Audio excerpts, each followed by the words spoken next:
தமிழகத்தில் உறுப்பு தானம் வழங்குவதில் நெல்லை அரசு மருத்துவமனை முதலிடம் பிடித்துள்ளது. தமிழகத்தில் கடந்த 2023ஆம் ஆண்டு உறுப்பு தானம் வழங்குவதில் நெல்லை அரசு மருத்துவமனை 3வது இடத்தில் இருந்தது. இந்த நிலையில் 2024-25ஆம் ஆண்டில் ஏப்ரல் 5ஆம் தேதி நெல்லை அரசு மருத்துவமனை முதலிடத்தை பிடித்துள்ளது.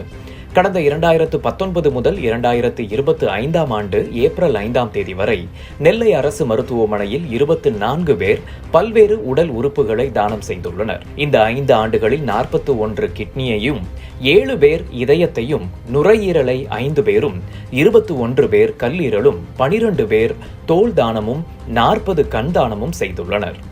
உடல் உறுப்பு தானத்தில் சிறப்பாக செயல்பட நெல்லை அரசு மருத்துவமனை டீன் ரேவதி பாலன் சிறப்பாக ஊக்கப்படுத்தி வருகிறார். இதன் காரணமாக நெல்லை அரசு மருத்துவமனை தமிழகத்தில் முதலிடத்தை பிடித்துள்ளது.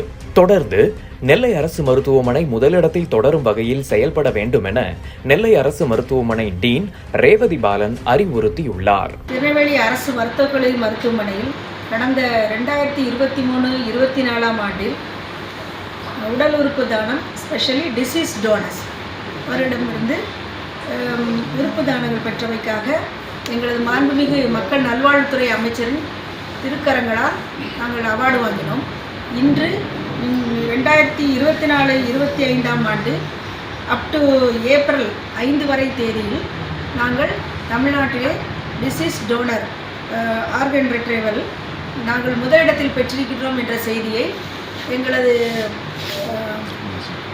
Transplant coordinator doctor Gopalakrishnan sir அவர்களால் இன்று மதியம் இந்த செய்தி உறுதிப்படுத்தப்பட்டது. அதன்படி நாங்கள் இன்றைய நிலைமையில் தமிழ்நாட்டிலேயே நமது திருநெல்வேலி அரசு மருத்துவக் கல்லூரி மருத்துவமனை முதலிடம் வகிக்கிறது. இந்த பணிக்காக என்றும் எங்களை சீரிய வழிகாட்டு மாண்புமிகு மக்கள் நல்வாழ்வுத்துறை அமைச்சரின் சீரிய வழிகாட்டின்படியும் எங்களது health secretary sir, DME sir மற்றும் எங்களது மாவட்ட மரியாதைக்குரிய கலெக்டர்ஸ் அவர்களின் என்கரேஜ்மெண்ட்னாலும் இந்த பணியை நாங்கள் செய்திருக்கிறோம் என்ற நல்ல செய்தியை கூறிக்கொள்ள விரும்புகிறேன். மேலும் இதற்காக என்னுடன் பணியாற்றின எங்களது அரசு மருத்துவக் கல்லூரி மருத்துவமனையில் பணியாற்றி கொண்டிருக்கிற டீம் ஆஃப் டாக்டர்ஸ், செவிலியர்கள், மேலும் இதனுடைய கோஆர்டினேட்டராக டாக்டர் வினோத், சஃபி போன்ற அனைவருக்கும் இந்த நல்ல நிகழ்வு பாராட்டுகளை தெரிவித்துக் கொள்ள வேண்டும்.